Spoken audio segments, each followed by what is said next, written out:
우리에게 허락하신 말씀의 제목은 항상 담대하라 라는 제목으로 은혜를 나눕니다.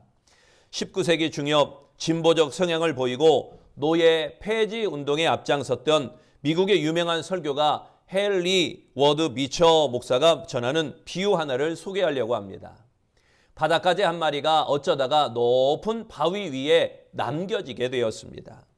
메마른 바위 위에 남겨진 가재는 바닷물이 바위 꼭대기까지 들어오지 않는 한 말라 죽을 것이 뻔합니다. 바닷가재는 바위에서 내려와 바닷물로 돌아갈 만큼 머리가 명석하지 못합니다. 바닷물이 들어올 때까지 기다려야만 합니다. 만약 바닷물이 바닷가재가 있는 곳까지 들어오지 않으면 계속 바위 위에 머물러 있다가 죽고 말 것입니다. 그러나 가재가 파도를 향해 조금이라도 몸을 뒹굴려 떨어지면 언제든 바다로 돌아갈 수 있습니다. 파도가 무섭다고 바위 위에 떨고만 있으면 끝내 말라 죽고 말 것입니다. 비처 목사는 인간의 모습이 바닷가재와 같다 이렇게 이야기합니다. 어떤 때는 인생 가운데서 자신이 높고 메마른 바위 위에 남겨진 것을 발견하게 됩니다. 그들이 비친 인생은 너무도 처참합니다. 이런 상황은 누구에게나 찾아온다는 것입니다. 목사에게도 올 수 있습니다. 장로에게도 올 수 있습니다. 안수 집사에게도 올 수 있습니다. 권사에게도 올 수 있습니다. 집사에게도 올 수 있습니다. 성도에게도 이런 상황은 올 수 있습니다. 이때 인생을 포기하면 쓰라린 인생을 살 수밖에 없습니다. 이때 어려움을 담대하게 맞이하여야 할 것입니다. 하나님께 몸을 굴려 나아가기 위해서 몸부림을 쳐야 하는 것입니다. 그리할 때 하나님께서 더 좋은 인생을 허락하실 줄로 믿습니다. 그러므로 두려움에 직면할 때 항상 담대하여야 합니다. 담대함으로 두려움을 맞이하면 성숙한 인생이 되는 것입니다. 우리를 안전하게 받쳐주는 손길이 있음을 발견하는 날 하나님을 향한 신뢰가 더욱 커져가게 되어질 것입니다. 어려운 일이 가로막는다 해도 항상 담대함으로 하나님께 나아가는 우리 아름다운 성도가 되시기를 바랍니다. 나를 붙드시는 하나님의 손, 나를 지켜주시는 하나님의 손, 나와 동행하시는 하나님의 손, 그 손을 꼭 붙잡고 그 하나님을 신뢰하시기를 바랍니다. 하나님을 확신하는 자에게서는 반드시 놀라운 열매가 임하게 될 것입니다. 우리 내가 이제 내가 살아도 우리 다 같이 찬양 한번 하겠습니다.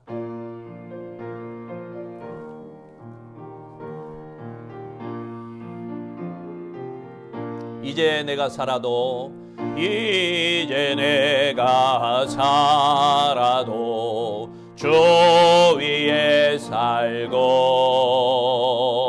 이제 내가 죽어도 주 위에 죽네. 하늘 영광 보여주며 날 오라네. 할렐루야 찬송하며 주께 갑니다. 그러므로 나는 사나 죽으나 주님의 것이요 사나 죽으나 사나 죽으나 날 위해 피 흘리신 내 주님의 것이요 이제 내가 떠나도 저 천국 가고 이제 내가 있어도 주 위에 있네. 우리 예수 찬송하며 나는 가겠네.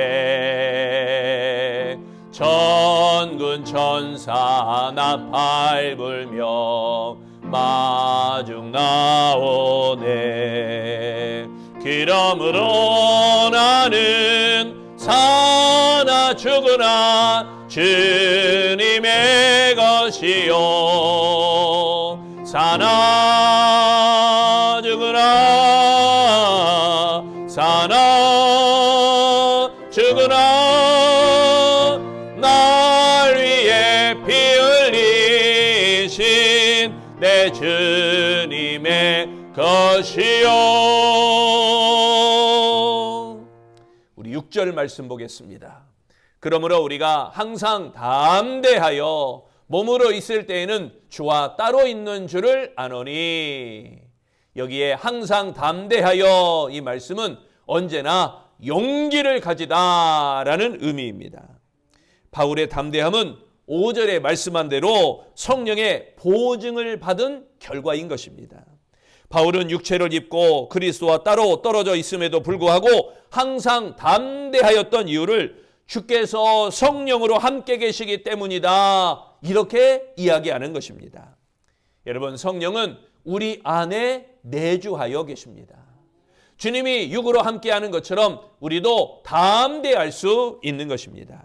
그러므로 바울은 그리스도인들이 항상 담대하여 라고 말하는 것은 믿음으로 행하라 라는 것입니다.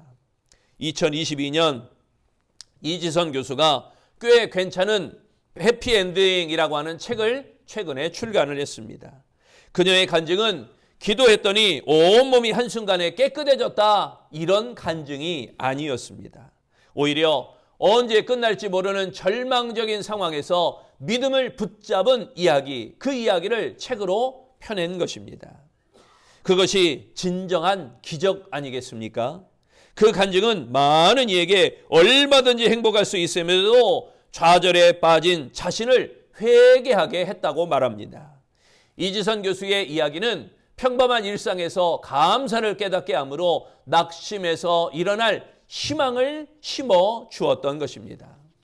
끔찍했던 사고 이야기와 그 트라우마를 극복했던 이야기보다 더 중요한 것은 그녀가 오늘은 어떻게 살고 있으며 앞으로 어떻게 살아가야 될 것인가, 그 희망은 무엇인가, 이렇게 말하는 이 믿음, 이게 진정한 신앙의 고백이었습니다.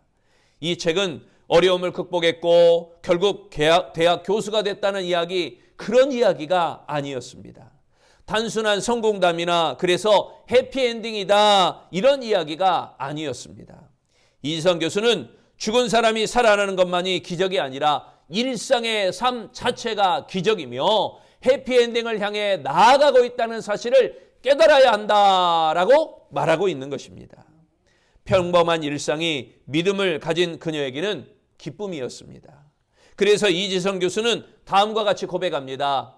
화염 속에서 저를 구해낸 오빠, 일부러 화장을 지우고 허름한 옷을 골라 입고 병문안 왔던 친구들, 그리고 까다로운 수술을 20년간 맡아준 의사 선생님 덕분에 지금의 제가 있을 수 있었습니다. 또한 그것이 바로 지금 소외된 이들이 기댈 수 있는 언덕이 되고 싶어하는 분명한 이유입니다. 또한 그녀는 이 피부 이식 수술을 후 땀이 배출되지 않은 상황에도 국내 최초 어린이 재활병원을 짓는데 힘을 보태기 위해서 땀도 나지 않는데 2차례나 마라톤 풀코스를 완주했다고 합니다.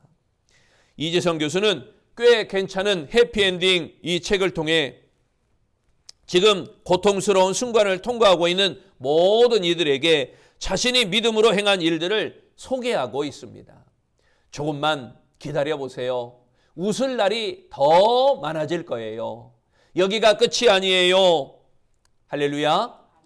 본문 7절에 말씀합니다. 이는 우리가 믿음으로 행하고 보는 것으로 행하지 아니함이로라. 여기에 믿음으로 행하고 라는 말씀은 삶의 방식이 믿음으로 구성되어 있다라는 의미입니다. 곧 믿음은 보이는 것을 능가하는 힘이라는 이야기입니다. 그리스도인들의 믿음은 보이는 것이 아니라 보이지 않는 것을 가리키는 것입니다. 그리스도인의 삶은 이 땅에서의 믿음으로 사는 삶, 그리스도께서 항상 보고 계심을 믿는 것이 곧 믿음으로 생활하는 것, 믿음으로 사는 것입니다. 그러므로 주님이 보이지 않는다고 마음대로 행하는 것, 이거는 안 되죠. 우리의 일거수일투족을 항상 살피고 계신다는 그 믿음으로 살아가야 할 것입니다. 그리할 때 환난과 시련 가운데도, 시험과 여러움과 어려움과 고통 가운데도 이 모든 걸 담대히 믿음으로 행할 수 있다는 이야기입니다. 확실히 믿는 믿음, 행함이 있는 믿음, 말씀을 실천하는 믿음, 의심 없는 믿음, 그 믿음으로 행하시기를 바랍니다. 우리가 믿는 것은 공허한 것이 아니라 실제하는 하나님의 약속이기 때문에 항상 담대하게 믿음으로 행하는 우리 아름다운 성도 되시기를 축원합니다.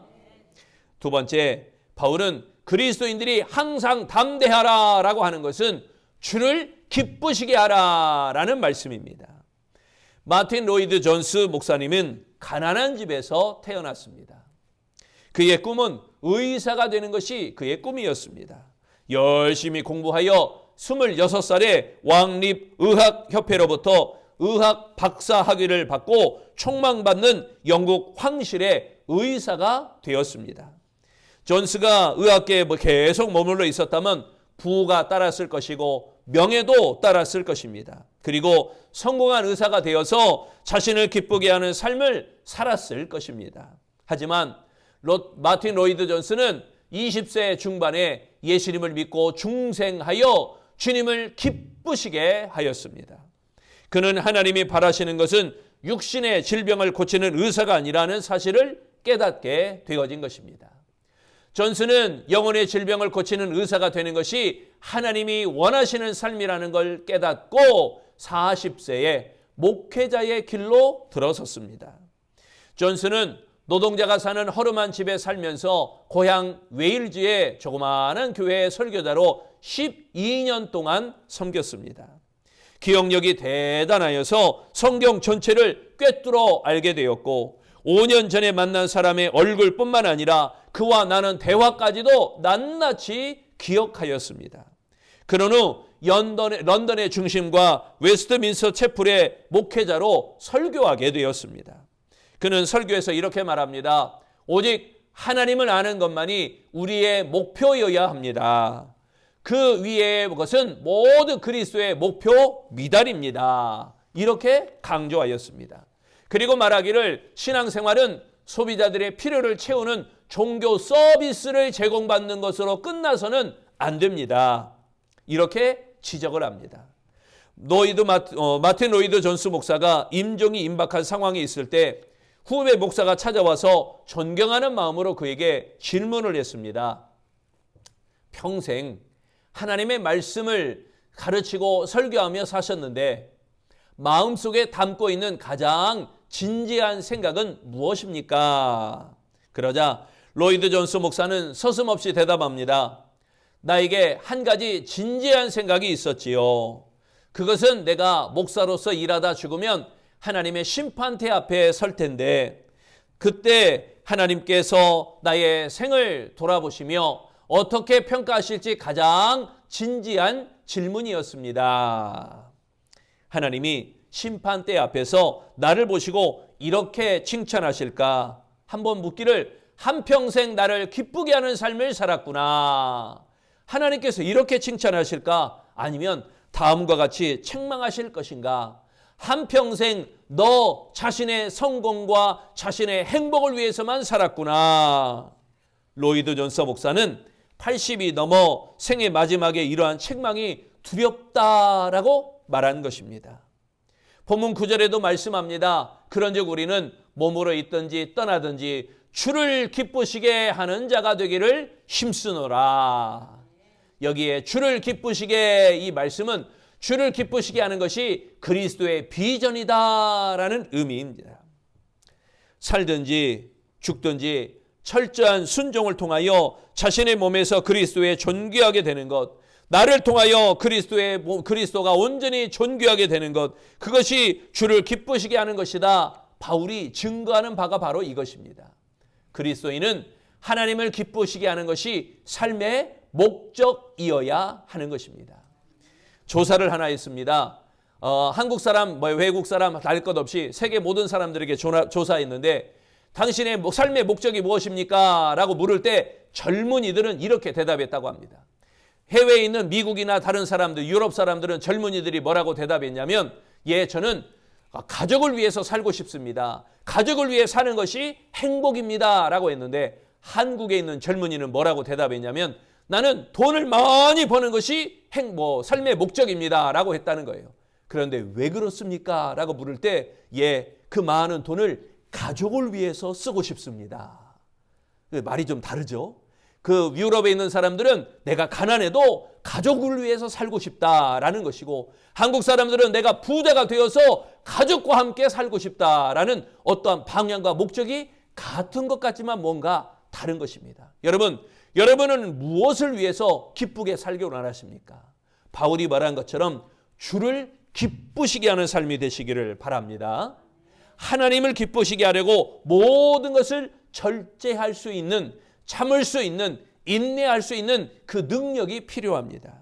하나님이 근심하는 일, 하나님이 슬퍼하는 일, 하나님이 허락하지 않는 일 결단코 하지 말아야 할 것입니다. 하나님을 기쁘시게 하는 일, 오로지 하나님을 기쁘시게 하려고 전심전력을 다하는 아름다운 성도 되시기를 바랍니다. 주어진 일을 대충 그렇게 해서는 안 될 것입니다. 우리가 예배하는 일 대충 해서는 안 됩니다. 우리가 기도하는 일도 대충 해서는 안 됩니다. 우리가 전도하는 일 올라면 오고 말라면 마시오 대충 해서는 안 됩니다. 손해보지 않고는 하나님을 기쁘시게 할 수 없습니다. 내게 있는 많은 것을 퍼주더라도 예배하는 일에, 기도하는 일에, 전도하는 일에 전심전력을 다하여 하나님을 기쁘게 하는 것, 항상 담대함으로 하나님을 위하여 손해를 보며 하나님을 위하여 기쁘시게 할 때 모든 것을 하나님께서 보상하여 주시고 더하여 주시고 부어주시고 채워주실 줄로 믿습니다. 세 번째, 바울은 그리스도인들이 항상 담대하여야 한다라고 말하는 것은 심판을 기억하라 라고 말씀하는 것입니다. 여러분, 집 없는 사람에게 집을 지어주는 헤비타트 운동이 있어요. 이 헤비타트 운동의 총재는 밀라도 풀러라고 하는 사람입니다. 이 밀라도 풀러가 운영하는 헤비타트라고 하는 뜻은요, 보금자리라고 하는 뜻입니다. 이 풀러는 1960년대에 미국의 백만장자로 소문난 사업가였습니다. 풀러의 사업은 번창했고 돈을 많이 벌었습니다. 어느 날 밤 늦게 돌아와 보니까 자신의 아내와 아이들이 없어졌습니다. 거실 책장 위에 이 편지가 하나 놓여 있습니다. 아내가 써놓고 간 편지에 다음과 같은 내용이 적혀 있었습니다. 오늘 밤도 돈을 세시오. 돈 벌 궁리나 열심히 하시오. 당신에게 더 이상 필요 없는 우리는 이제 당신 곁을 떠납니다. 간단한 편지지만 너무너무나 무서운 편지죠. 풀러는 큰 충격을 받았습니다. 아내와 아이들을 찾아가 잘못을 빌고 용서를 구했습니다. 그리고 자신의 재산과 회사를 다 팔아버렸습니다. 대저택 팔아버렸습니다. 호숫가가 딸려있는 별장 팔아버렸습니다. 고급 승용차 다 팔아버렸습니다. 풀러는 아프리카 자이레의 빈민촌에 들어가 3년 동안 선교 활동을 하고 돌아와 전 세계 빈민들을 위해서 집을 지어주는 일을 시작하였습니다. 그리하여 세계 76개국에 지부를 설립하여 10만 채의 집을 지어 가난한 사람들에게 제공하였습니다. 종교, 인종, 아무것도 가릴 것 없이 가난한 자에게, 집이 없는 자에게 다 집을 지어주는 것입니다.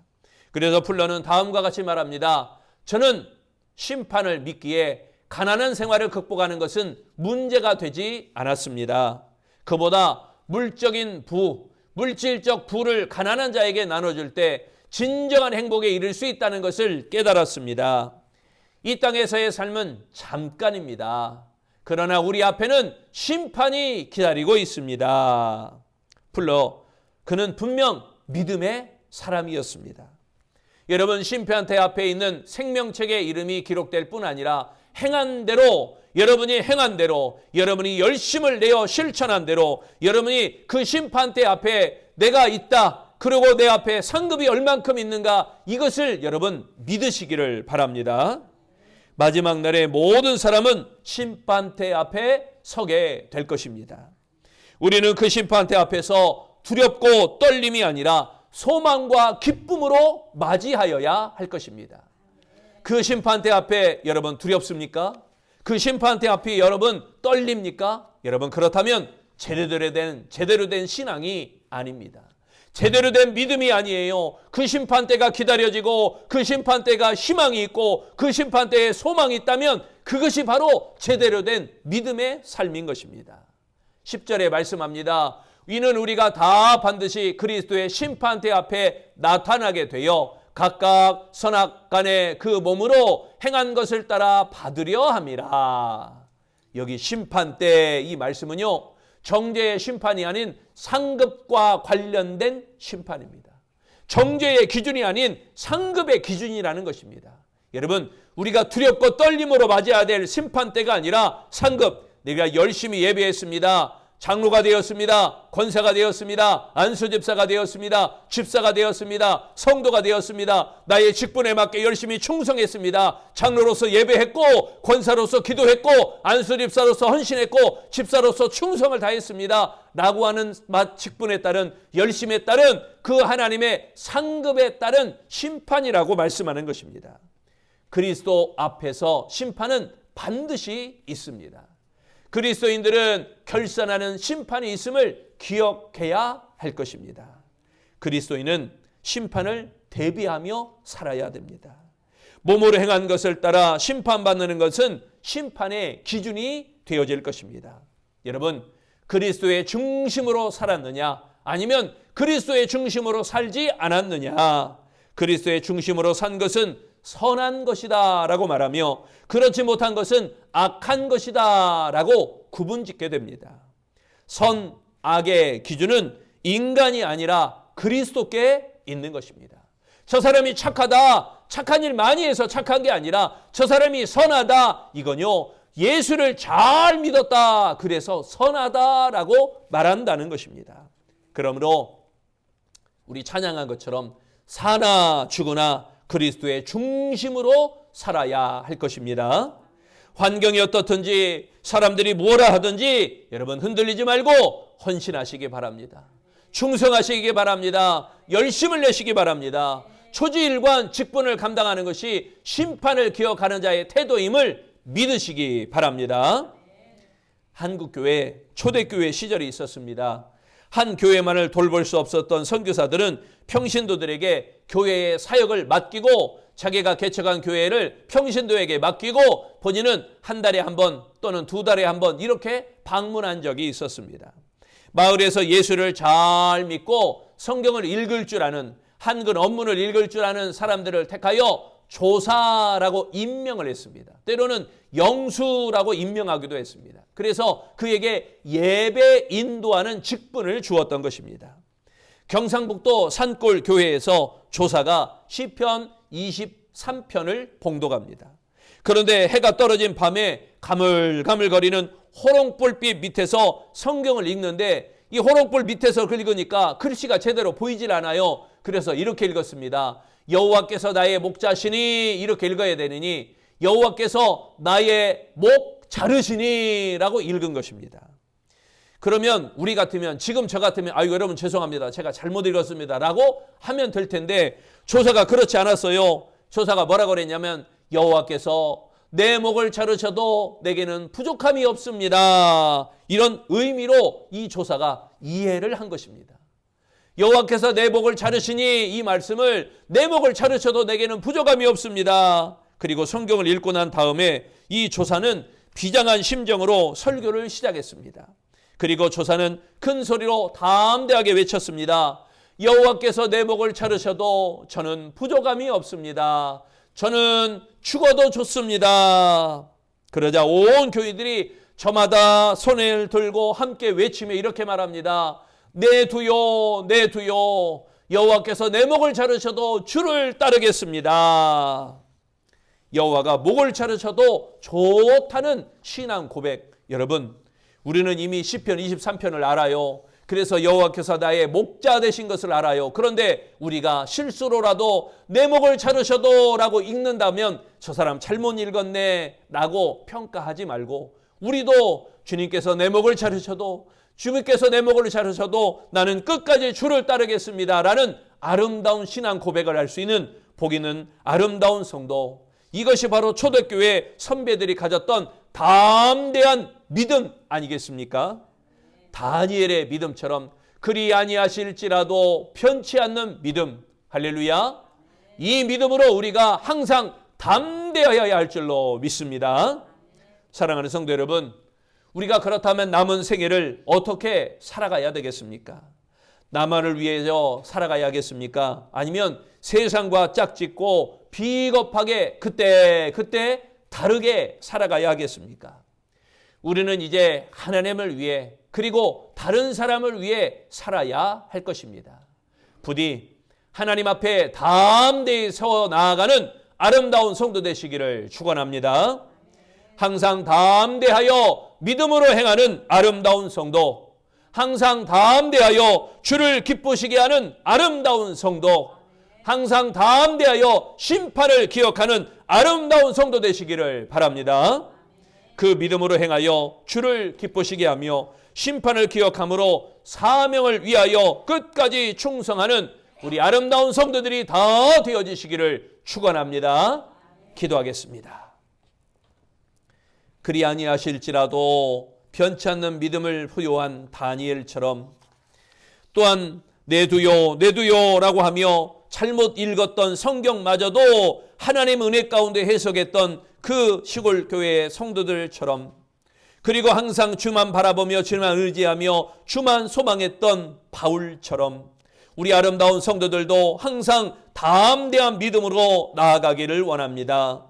하나님을 위하여, 다른 사람을 위하여 살아가며 하나님 앞에 담대히 서 나아가는 하나님의 사람 되게 하여 주시옵소서. 항상 담대하여 믿음으로 행하며, 항상 담대하여 주를 기쁘시게 하며, 항상 담대하여 심판을 기억하며 살아감으로 말미암아 항상 우리의 사명을 위하여 끝까지 충성하여 주님 앞에 세워지는 날, 하나님 앞에 담대하게 아름다운 믿음을 내어놓고 잘했다 칭찬받는 우리 아름다운 성도들이 다 되어지도록 축복하시기를 예수님 이름으로 기도합니다. 아멘.